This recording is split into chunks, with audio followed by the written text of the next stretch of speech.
Hello दोस्तों, स्वागत है आपका DCC डाटा में। दोस्तों, आज हम नंबर सिस्टम का पार्ट 2 देखेंगे, जो कि हमारा UPTET, CTET, STET, REET, mains और सुपरटेट सभी एग्जाम में पूछा जाता है। बहुत इंपॉर्टेंट प्रीवियस ईयर क्वेश्चन है। इसका पहला पार्ट मैं अपलोड कर चुका हूँ। जो लोग नहीं देखे हैं लोग जाकर देख लें, और वीडियो लास्ट तक अगर आप देखते हैं तो आपको नंबर सिस्टम का सभी कॉन्सेप्ट क्लियर हो जाएगा। ठीक है, और अगर वीडियो अच्छा लगे तो अपने दोस्तों के साथ शेयर करें जो भी यूपीटेट, सीटेट, रीड की तैयारी कर रहे हैं। बहुत सारे बच्चे ऐसे होते हैं जो मैथ कमजोर होने की वजह से 2 नंबर 4 नंबर से यूपीटेट, सीटेट में से बाहर हो जाते हैं और निकाल नहीं पाते हैं। क्योंकि अगर आपको यूपीटेट, सीटेट की तैयारी करना है तो उसका सिंपल फंडा है कि आप पहले प्रीवियस ईयर का टेस्ट जो भी आपने पढ़ा है उसको हमने तैयारी करनी है। पहले टेस्ट पर एक फुल टेस्ट 1-2 दीजिए, उसके बाद आपको पता चलेगा कि हमारी कमी क्या है, किस सब्जेक्ट में हमारा कितना नंबर आता है, कौन सा सब्जेक्ट वीक है। तब उसके हिसाब से आप प्रिपरेशन करिए तो जल्दी आप सफल हो सकते हैं। 1 महीने के अंदर ही आप क्वालिफाई कर सकते हैं। बाकी चलो देखो, ये क्वेश्चन जो UPTET, CTET, STET, REET, mains और सुपरटेट में सभी एग्जाम में पूछा जाता है, जो कि है कक्षा 5 का लेवल का ही है। ये पहला क्वेश्चन दिया है, 5/7 का योगात्मक व्युत्क्रम का गुणात्मक व्युत्क्रम क्या होता है। योगात्मक मतलब होता है जब किसी संख्या में कोई संख्या जोड़ दो तो क्या हो जाए, 0 हो जाए। जैसे अगर हम कहते हैं कि अगर 1 में कितना जोड़ेंगे तो 0 हो जाएगा, 1 में का अगर घटा देते तो क्या हो जाता है, 0 हो जाता है। नहीं, अगर 2 में 2 घटाओगे तो 0 हो जाएगा, होगा नहीं। ठीक, याद रखना जो 5/7 है इसका योगात्मक व्युत्क्रम का गुणात्मक व्युत्क्रम कितना होगा। योगात्मक मतलब होता है ऐसी संख्या जो इसमें जोड़ने पे 0 हो जाए। तो जब ऐसा आता है क्या करते हैं, सीधा क्या करेंगे, प्लस वाला यहाँ पर करेंगे, इधर प्लस वाला अगर है तो प्लस का माइनस वाला ही जोड़ेंगे तो 0 होगा। अगर 5/7 में 5/7 दिया है, इसमें -5/7 अगर जोड़ेंगे तो क्या हो जाएगा, 5 - 5 होते 7, 5 में 5 से 0, 0 होते 7, कितना आ जाएगा, 0 आ जाएगा। तो अगर प्लस में संख्या दिया है तो बस उसका चिन्ह बदल देना है, माइनस कर देना, और माइनस दिया रहेगा तो प्लस हो जाए, क्योंकि प्लस और माइनस जोड़ने क्या रहता है, 0 हो जाता है। पता है कि नहीं, प्लस और माइनस अगर असमान चिन्ह होता है तो घट जाता है। 1 में से घटाओ 0, 2 में 2 घटाओ 0, तो 1 का अगर योगात्मक व्युत्क्रम है तो माइनस हो जाएगा, 2 का योगात्मक व्युत्क्रम माइनस है, 5/7 का योगात्मक कितना है, -5/7, क्योंकि दोनों जोड़ने पे 0 आ रहा है। लेकिन यहाँ पे सिर्फ योगात्मक व्युत्क्रम नहीं पूछा है। योगात्मक व्युत्क्रम मतलब 5/7 का योगात्मक व्युत्क्रम क्या हो गया, -5/7, क्योंकि इसको जोड़ने पे 0 जा रहा है। का गुणात्मक व्युत्क्रम, गुणात्मक मतलब होता है पलट, अंश को हर को अंश में। देखो, गुणात्मक का मतलब होता है गुणा करने में 1 आना चाहिए। जैसे अगर हम कहते हैं 5/7 में ये -5/7 है, और इससे अगर हम गुणात्मक व्युत्क्रम बनाते हैं कितने से गुणा करेंगे तो ये क्या हो जाएगा, 1 आ जाएगा। तो माइनस अगर 7/5 इसको गुणा तो करते हैं तो 1 आ जाएगा, तो 7 से 7 कट जाएगा, माइनस गुणा होगा प्लस हो जाएगा, 5 और 5 कटेगा तो क्या है, 1 आएगा, 1 आ जाएगा। ऐसे मान लो 2 का कहना है गुणात्मक व्युत्क्रम क्या होगा, तो 2 का गुणात्मक कितना है, 1/2 हो जाएगा। 1/2 से अगर भाग देते हो तो 2 से 2 कट जाता है, कितना 1 आ जाता है, 1 आता है। जब 2 संख्याओं गुणा करने पे 1 आ जाए तो उसे कहते हैं गुणात्मक व्युत्क्रम, और जब 2 संख्याओं जोड़ने पे 0 आ जाए तो क्या कहते हैं उसे, योगात्मक व्युत्क्रम। तो इसमें क्या रहा है, 5/7 के योगात्मक व्युत्क्रम क्या था, ये -5/7, फिर -5/7 का गुणात्मक व्युत्क्रम क्या होगा, तो -5/7 गुणात्मक व्युत्क्रम क्या है, -7/5, जिसको गुणा करने पे 1 आ रहा है, तो इसमें कौन सा हो जाएगा, -7/5 आंसर हो जाएगा। बस यही है। तो यहाँ थोड़ा अगर लिखना चाहो देख सकते हो, योगात्मक व्युत्क्रम का मतलब होता है जब, यहाँ लिख देते हैं, जब 2 संख्याओं का योग 0 है।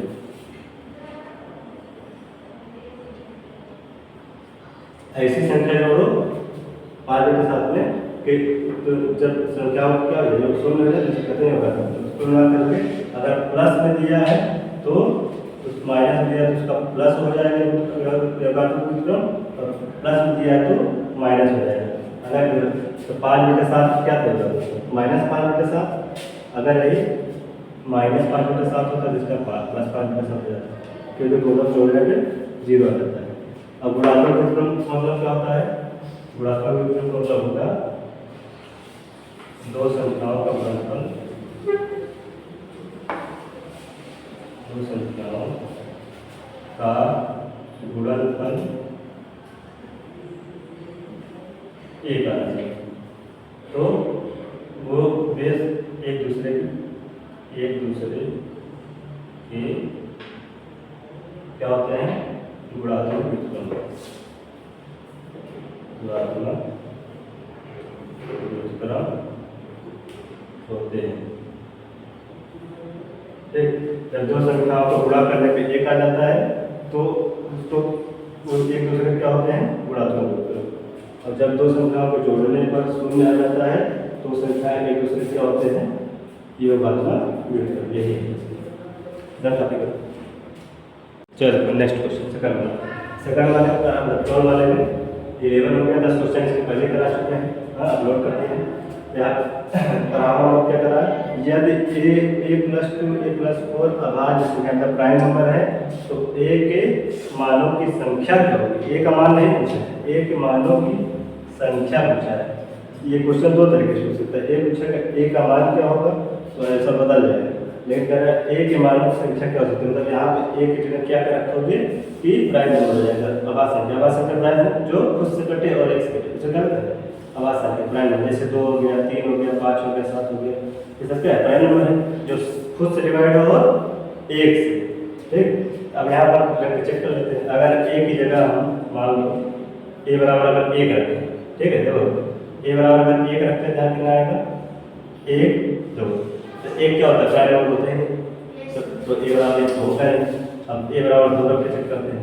अगर a बराबर 2 रखेंगे तो यहाँ 2 आएगा, लेकिन यहाँ 2 और 2 कितना आ जाएगा, 4 जाएगा। 4 क्या है, प्राइम नंबर, यही नहीं अभाज्य संख्या, ये भी गलत होगा, तो 2 भी नहीं रख सकते।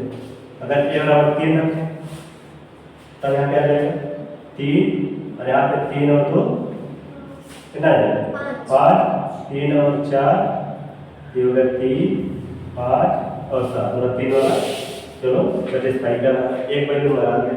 अब जब 4 रखें तो 4 रखेंगे नहीं, क्योंकि 4 हमारा क्या है, कंपोजिट नंबर भाज्य संख्या। अब 5 रख के चेक करते हैं। अगर 5 रखेंगे, a बराबर अगर 5 रखते हैं तो क्या आ जाएगा, यहाँ 5 आ जाएगा, यहाँ 5 को 7 आ जाएगा, यहाँ 5 4 कितना आ जाएगा, 5 4 9 आ जाएगा।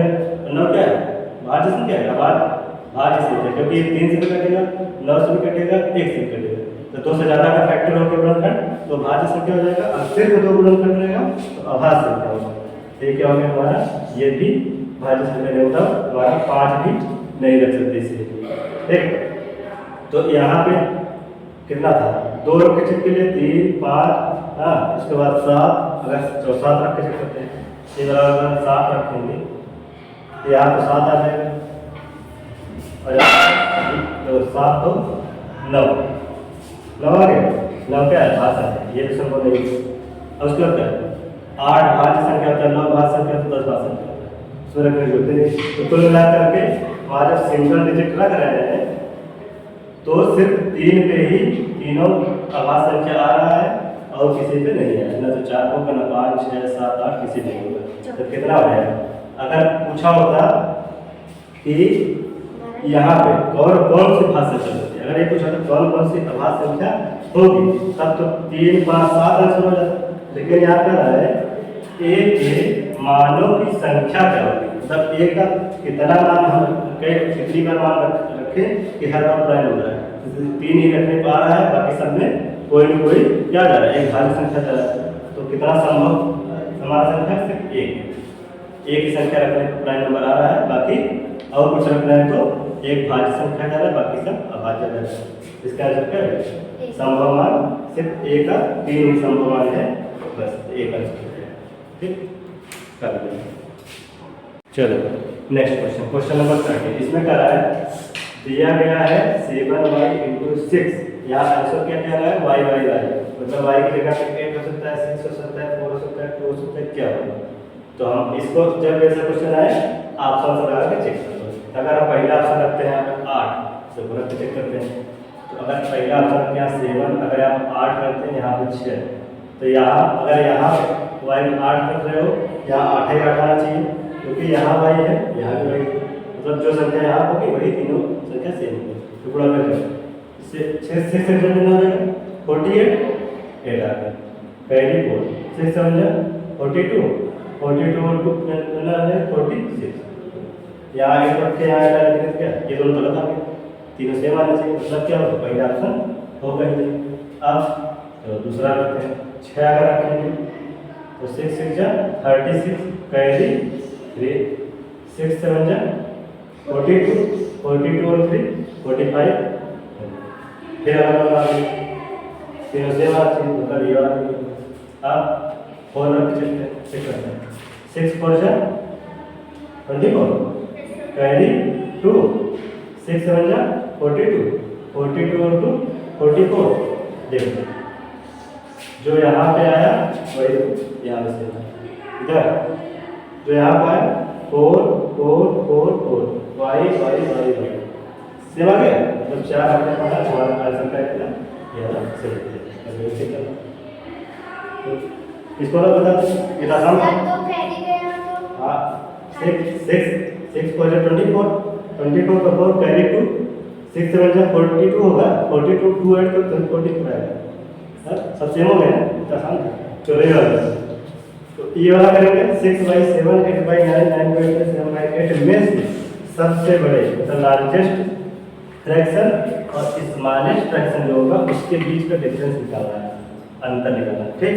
तो पहले इसमें स्मॉलेस्ट और लार्जेस्ट पता होना चाहिए। तो लोग अभी तक कैसे करते होंगे, नीचे वाला के एलसीएम लेते होंगे, फिर पता करते कौन बड़ा होगा कौन छोटा होगा, ठीक। मतलब तुम्हारा ट्रिक बताते हैं सिंपल। जब भी अगर न्यूमरेटर क्या हो छोटा हो, आंसर का छोटा दिया हो और हर बड़ा हो, देखो हर बड़ा है, डिनोमिनेटर सबसे बड़ा है, सबसे बड़ा डिनोमिनेटर अगर तुम्हारा बड़ा है न्यूमरेटर छोटा है तो सीधा क्या करो इन दोनों में डिफरेंस करो, 6 और 1 में डिफरेंस कितना, 1 का है, 6 7 8 1 9 9 1 10, हाँ उसके बाद 7 1 सब में एक अंतर है, अंतर क्यों एक समय, अगर अंतर बराबर है तो सीधा यहाँ पे कितना होता है नीचे वही अंतर लिख देते हैं, 6 8/1 9/1 7/1 जो अंतर आएगा पहले से अब सबका डिनोमिनेटर 1 हो गया। तो सबसे बड़ा कौन है, सबसे बड़ा ये वाला है, लार्जेस्ट ये है, स्मॉलेस्ट कौन, स्मॉलेस्ट ये है, ठीक। अब क्या हमें लार्जेस्ट और स्मॉलेस्ट के बीच सबसे बड़े और सबसे छोटे के बीच अंतर निकालना है। तो ये वाला लार्जेस्ट हमें कौन सा 9/10 हमारा बड़ा है, छोटा मतलब 6/2 6/7। अब 6/10 इसको सॉल्व करोगे, इधर 9 7 जा 63, 10 6 जा 60, इधर 10 7 जा 70, घटाओ कितना है 3 1 70। पहले वाला आसान क्वेश्चन। चलो क्वेश्चन नंबर 15, 6 और 7 के बीच परिमेय संख्या होती है, मतलब 6 और 7 के बीच रेशनल नंबर क्या होगा। तो जब भी बीच में रेशनल नंबर पूछता है, जो भी नंबर दिया है उन दोनों को ऐड करके 2 से डिवाइड कर देते हैं। तो 7 और 6 13, 13/2 हमारा आंसर क्या होगा, तीसरा आंसर सही, ठीक। आसान है नहीं, क्या भी कहे परिमेय संख्या रेशनल नंबर के बीच पूछे दोनों जोड़ के दोस्तों कर देंगे। सर हम देखते हैं यहाँ पे अगर मान लो ये ऑप्शन दे देता 5.5, फिर 5.5 नहीं सिर्फ 6.5, ये भी सही है, अगर इसको काटा तो 10 आ जाएगा, लेकिन यहाँ पर ऑप्शन नहीं दिया है, ठीक है। अब 16 नंबर देखो, जब 16 नंबर देखो दोनों साथ बता देना। 16 नंबर यदि Q एक प्राकृतिक संख्या है, प्राकृतिक संख्या आते हैं नेचुरल नंबर, जैसे 1 2 3 4 डाटा इनफाइनाइट है, जिसको हम गिनते हैं, गिनने वाली संख्या क्या होती है, प्राकृतिक संख्या होती है। p का वर्ग है, p का क्या है, p का वर्ग है, मतलब यहाँ दिया है कि p² बराबर q, p का वर्ग क्या होगा p², और q एक प्राकृतिक संख्या जो कि p के वर्ग के बराबर है। तो p का मान क्या होगा बताओ, तो p का मान क्या होगा, अगर स्क्वायर धरने जाते हो ऐसे लिखते हो ये पता नहीं, वर्ग का वर्गमूल है। ये सही है। वर्गमूल पढ़ो नहीं पढ़ो? अगर वर्ग आता है तो वर्गमूल आ जाए, वर्गमूल का वर्ग हो जाता है, ठीक। स्क्वायर का स्क्वायर रूट हो जाता है और क्या है वर्ग स्क्वायर रूट क्या हो गया, स्क्वायर रूट हो गया। क्या सीधा क्यों एक प्राकृतिक संख्या है, पी क्या होगा, तो पी क्या है, पी क्या दिख रहा है, क्यू का वर्ग है नहीं, क्यू का वर्गमूल, क्यू का वर्गमूल दिख रहा है, तो पी क्या है, क्यू का वर्गमूल। आसान क्वेश्चन। और अगर इसको बेसिक समझना चाहो तो यहाँ कुछ नंबर है, अगर मान लो ये क्यू का मान है 1 2 3 4 5, कुछ भी लेने मान लो अगर हम 100 ले लेते हैं, 16 रख लेते हैं, तो अगर क्यू की जगह यहाँ क्या रख लें, 4 रख लें, क्यू का मान 4 है, यहाँ 4 रखते हैं तो पी बराबर कितना हो जाएगा, 4 का वर्गमूल स्क्वायर रूट 2 हो जाता है। अगर मान लो हम क्यू बराबर 5 रख लें तो पी बराबर कितना आ जाएगा, 5 तो निकलेगा ही नहीं। हाँ, अगर मान लो हम ये 25 रख लेते हैं, इसमें अनंत होता है, अगर मान लो क्यू बराबर 25 रख लें 5 तो 5 आ जाएगा, ठीक। ये कहता है तो अगर क्यू का मान कुछ भी यहाँ रखोगे, अगर उसका वर्गमूल निकल जाएगा, जो भी वर्गमूल है वो आंसर हो जाएगा। इसमें क्वेश्चन नंबर 17 में स्टेटमेंट दिया है, निम्नलिखित में से कौन सा कथन स्टेटमेंट सही है। रुपया दो अभाज्य संख्याओं का योग हमेशा एक अभाज्य संख्या होती है। तो इंग्लिश मतलब क्या है इसका कि 2 प्राइम नंबर का अगर सम करेंगे तो उसका जो आंसर आएगा क्या हमेशा प्राइम नंबर ही आएगा। चलो देख लेते हैं, प्राइम नंबर वाला क्या होता है 2 3 5 7 11, ठीक है, डेड इनफाइनाइट तक। प्राइम नंबर क्या होता है जो खुद से कटे और एक से कटे, जिसका सिर्फ 2 फैक्टर हो उसे क्या कहते हैं प्राइम नंबर। अगर हम 2 और 3 को जोड़ते हैं तो 5 आता है, 3 और 5 को जोड़ते हैं तो 8 आता है। 8 क्या है, भाज्य संख्या है, कंपोजिट नंबर है। 8 कंपोजिट नंबर है, भाज्य संख्या, लेकिन क्या कर रहा है, 2 अभाज्य संख्याओं के योग हमेशा एक अभाज्य संख्या आता है। हाँ, हमेशा अभाज्य संख्या नहीं आ रहा है, क्या होगा, पहला वाला हमारा गलत हो गया। दूसरा, एक भाज्य संख्या विषम हो सकती है, तब एक 1 पर अगर कोई प्राइम नंबर है क्या वह ओड नंबर हो सकती है, हाँ जितने हो सकती है। एक भाज्य संख्या विषम हो सकती है, मतलब एक भाज्य संख्या सम भी हो सकती है, इवन भी हो सकती है और ओड भी हो सकती है। सिर्फ 2 को छोड़ करके जितने प्राइम नंबर होते हैं सारे ओड नंबर होती हैं। तो ये वाला सही होने की संभावना है, ठीक है। चलो ये सब नहीं हो सकता है, तो तीसरा देते हैं, कोई भी सम संख्या, कोई भी सम संख्या अभाज्य संख्या नहीं होती। देखो पहला ही संख्या क्या होता है, अभाज्य संख्या होता है, मतलब क्या ये स्टेटमेंट गलत है। कह रहा कि कोई भी सम संख्या इवन नंबर प्राइम नंबर नहीं हो सकती। First prime number even number होता है, 2 क्या है इवन नंबर भी है और प्राइम नंबर भी है, क्योंकि 2 का फैक्टर सिर्फ 2 से डिवाइड होता है 1 से, तो ये गलत हो गया। एक सबसे छोटी अभाज्य संख्या है, अभाज्य संख्या कहाँ से स्टार्ट होता है, 2 से। एक अभाज्य संख्या होता है क्योंकि एक का सिर्फ एक ही फैक्टर होता है, तो एक सिर्फ एक से ही कटेगा और किससे कटेगा, तो अभाज्य संख्या का प्राइम नंबर में 2 फैक्टर होना चाहिए, तब कितना 2। जैसे 2 को अगर काटोगे तो 2 एक से भी कटेगा और 2 से भी कटेगा, हाँ तो 2 फैक्टर हो गए। 3 को 3 से भी कटेगा और 1 से भी कटेगा, तो जिसका 2 फैक्टर आए, 2 संख्या से कटेगा सिर्फ उसे कहेंगे अभाज्य संख्या। एक क्यों अभाज्य संख्या नहीं, क्योंकि सिर्फ इसका एक फैक्टर होता है, एक फैक्टर होता है, तो मिनिमम कितना होना चाहिए 2, और 2 से ज्यादा फैक्टर हो जाए तब क्या जाएगा भाज्य संख्या हो जाएगा। जैसे 4 2 से भी कट जाएगा, 4 4 से भी कट जाएगा, 4 1 से भी कट जाएगा, ये क्या होगा तुम्हारा भाज्य संख्या या कंपोजिट नंबर का देगा। तो जिसका 2 से अधिक फैक्टर होगा भाज्य संख्या, जिसका सिर्फ 2 फैक्टर होगा अभाज्य संख्या प्राइम नंबर, और एक क्या है ना तो भाज्य है ना ही अभाज्य है, ये क्या है एक तुम्हारा ओड नंबर या नेचुरल नंबर, प्राकृतिक संख्या या विषम संख्या हो सकती है।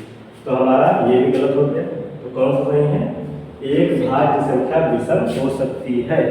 अगर यहाँ लिखा होता एक भाज्य संख्या सम हो सकती है तब भी सही होता कि एक संख्या सम नहीं होती बाकी सब विषम आता है, ठीक। ये हो गया तुम्हारा। अब यहाँ पे पूर्णांकों, क्वेश्चन नंबर 18, पूर्णांकों 1 से 100 के बीच जो इंटीजर नंबर होता है, इंटीजर नंबर माइनस से प्लस तक होता है, तो 1 से लेकर 100 में जितना इंटीजर होता है के बीच कितनी जुड़वा भाज्य संख्या हो सकती है। जुड़वा का मतलब होता है ऐसा प्राइम नंबर जिसके बीच का डिफरेंस कितना हो 2। जैसे अभी हम लिखे थे 2, 3, 5, 7, 11, 13, 17 ऐसे बहुत सारा होता है। मान लो यहाँ तक कुछ चलो 19, उसके बाद 23, लेकिन ऐसे क्या होता है पूरा पूरा याद नहीं होता, बीच में तो कहीं गड़बड़ी भी कर सकते हो। तो आधार जो पहले तक ये क्वेश्चन सॉल्व करना है तो पहले तुम्हें पता होना चाहिए कि 1 से 100 के बीच कितना आधार संख्या हो, पता होना चाहिए।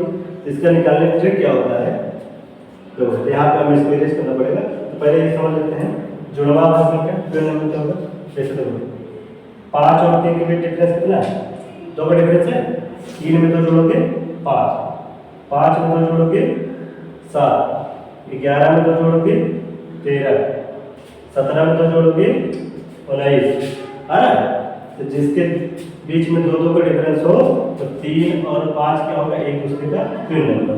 5 और 7 क्या होगा, एक दूसरे का ट्विन नंबर। 11 और 13 एक दूसरे का ट्विन नंबर होता है, ठीक है, जुड़ा हुआ है। 17 और 19 एक दूसरे का क्या होगा, ट्विन नंबर। तब 1, 2, 3, 4, तो यहाँ तो 5 हो गया, 6, 7, मैक्सिमम 8 दिया है हमें। अभी इस आगे भी होगा तो पहले हम क्या करते हैं, सीख लेते हैं प्राइम नंबर कितना होती है, कौन कौन सी होती है।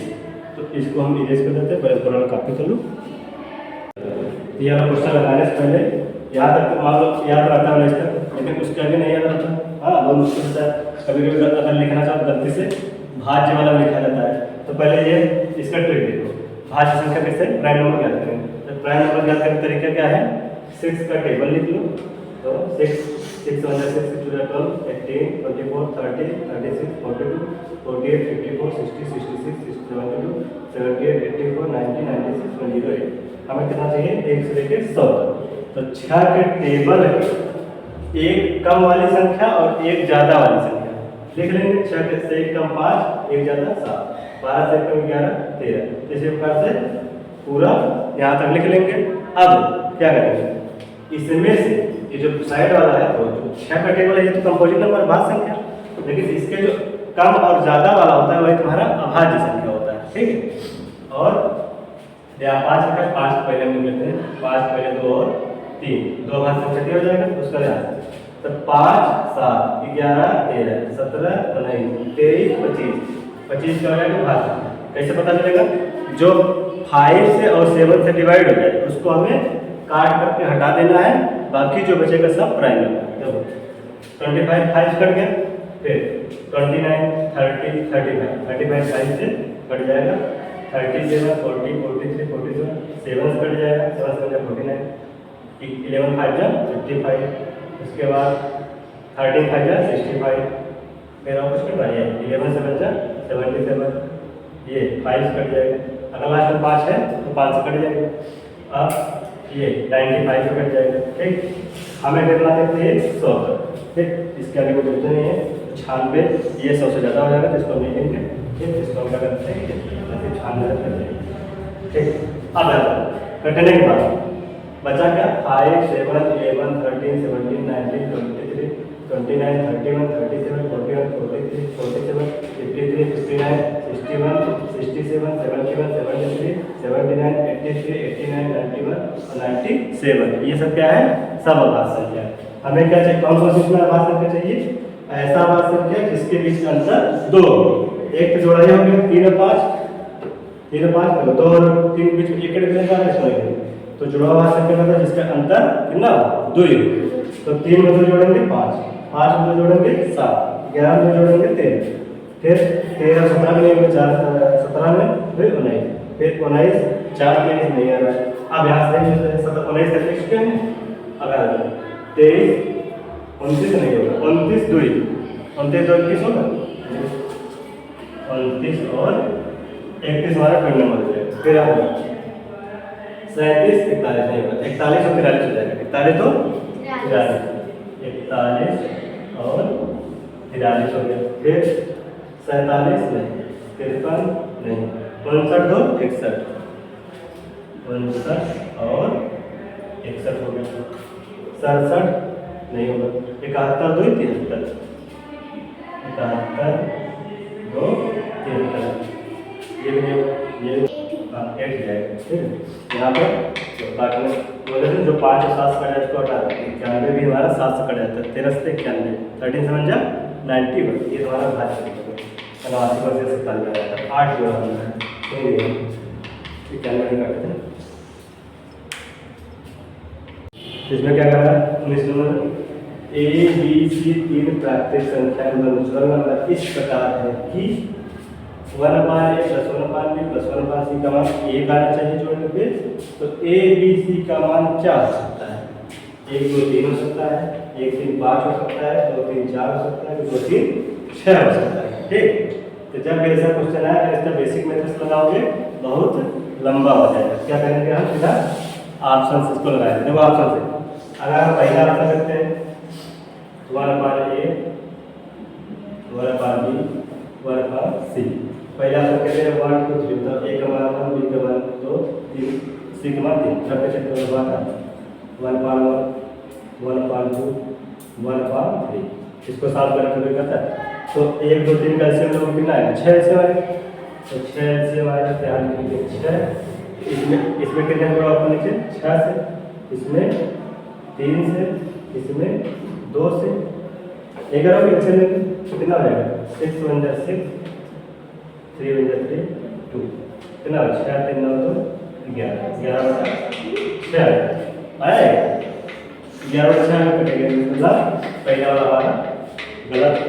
दूसरा रखते हैं 1/1 1/3 1/5 7, 1 3 5 कैसे देना है 15, 15 आएगा इसमें 15 से नीचे पड़ा, इसमें 5 से, इसमें 3 से, सॉल्व करना आता है। एलसीएम लेते हैं, एलसीएम के बराबर करने के लिए जितने नीचे मल्टीप्लाई किया तो उसमें सुपर कर देते हैं, तो ये कितना है 15 1 15 5 1 5 3 15 5 23 23/15, ये भी एक नहीं है, ये गलत। तीसरा रखते हैं 1/2 1/3 1/4, 2 3 4 का एलसीएम कितना है 12 12 आएगा एलसीएम 12 आएगा, इसमें 6 से गुणा करो, 6 दूनी 12 3 4 12 4 2, तो 6 1 6 4 1 4 3 1 3 6 4 10 3 13 13/12, ये भी नहीं है, ये चौथा सवाल चाहिए चाहे चेक करो, अगर इसको चेक करना 1/3 1/3 1/6, तो एलसीएम इसका कितना आएगा 2 3 6 से हाथ चौथा आएगा, तो लेकिन अगर चेक करना हो तो चेक कर रखोगे कितना आएगा 2 3 जा 6 3 2 जा 6 6 1 जा 6, तो कितना आएगा 3 2 1 3 2 5 1 6 6/6 का तो कितना है 1, सही है। चलो इसको और अगर 60 का प्रेकस करना चाहते हैं इसमें क्या चेक करते हैं, देखो ऑप्शन से अगर 1 का 2 गुणा करोगे 2 1 के 2 आएगा 3 गुणा नहीं है, 1 1 के 3 5 गुणा नहीं है, 2 3 6 ज़्यादा हो जाएगा 4 से, याद है 2 3 जा 6, तीसरे वाले बराबर सर मैंने ऐसे किया था 6, ठीक, तो दोनों छोटी संख्या मल्टीप्लाई कर लो, अगर वो बड़े वाले बराबर आ गया, क्योंकि एलसीएम क्या होता है, एलसीएम दी गई संख्याओं में सबसे बड़ी संख्या के बराबर या उससे अधिक आता है, ठीक है। तो यहाँ पे तो सीधा मल्टीप्लाई करके 6 जा रहा था, तो यहाँ से पता चल रहा था 1 बनेगा, ऐसे कर सकते थे, ठीक। सर मैंने ऐसे किया था 3, तो इसमें क्या रहा है 50 से क्वेश्चन नंबर 50 से छोटी भाग संख्या संख्या, ये भाग संख्या बता चुके हैं, अगर इसमें गिन लोगे तो पता चल जाएगा। इसको पहले चलो हम गिन बता देते हैं, इसको ट्रिक बता देते हैं। तो 1 2 3 4 5 6 7 8 9 10 11 12 13 14 15, अब इसके आगे 50 से ज़्यादा हो जाएगा, तो 15 भाग संख्या है। कौन कौन सा 2 3 सर इसको भी लिखिए 7 11 13 17 19 23 29 31 37 41 43 और 47, इतना होगा 150 तक कराएंगे हम, ठीक है। चलो अब मान लो एग्जाम में इतना लिखोगे तो लंबा हो जाएगा। देखो छोटी स्ट्रिक ये बोर्ड है इसका 442 232 232 1 4 मतलब क्या होता है 0 से लेकर 10 तक 4 प्राइम संख्या होता है। 10 से 20 तक 4, 20 से 30 तक 2, 30 से 40 तक 2, 40 से 50 तक 3, 50 से 60 तक 2, 60 से 70 तक 2, 70 से 80 तक 3, 80 से 90 तक 2, 90 से 100 तक 1 जो कि हम आगे पूछा है 50 तक ना। ये 4 4 8 8 2 10 10 2 12 12 3 15 आ रहा 4 4 8 8 10 10 2 12 12 3 15 50 से छोटी पूछा है बस एक ट्रिक बात पता है सीधा है आंसर। अगर 100 तक पूछ ले तो 4 4 8 8 2 10 10 2 12 12 3 15 15 तो 17 17 2 19 19 3 22 22 2 24 24 से 25 तो कहते हैं 1 से 100 तक कितना 1 से 100 तक कितनी बार संख्या होगी 25 आवाज़ 25 आवाज़ तो किसी को निकाल सकते हो ठीक है अगर ये थोड़ा ट्रिक पता है। पहले 10 0 से 10 तक कितनी बार संख्या है 4 0 से 10 तक है 2 3 5 7 4 आता है तो 10 से 20 11 13 17 19 तो 1 2 3 4 10 से 20 3 4 आ रहा है 20 से 30 तो 20 से 30 के बीच में सिर्फ दो नंबर क्या है 329 30 से 40 के बीच में तो 30 से 40 में दो ही है 40 से 50 के बीच में 40 से 50 के बीच में 3 आ रहा है सही है तो क्या याद करना है 442 कैसे याद करना है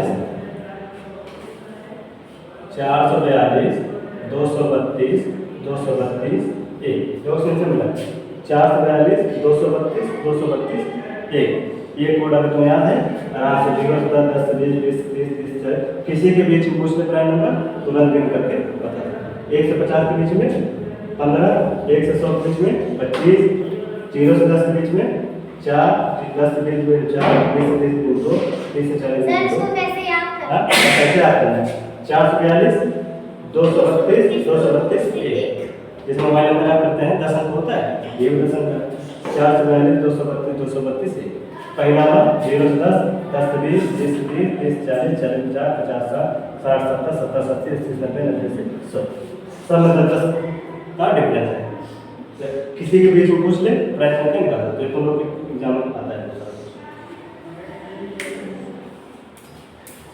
ये सेक्शन पसंद आया हो तो लाइक शेयर और सब्सक्राइब करना ना भूलें और अपने दोस्तों के साथ शेयर करें। Thank you so much.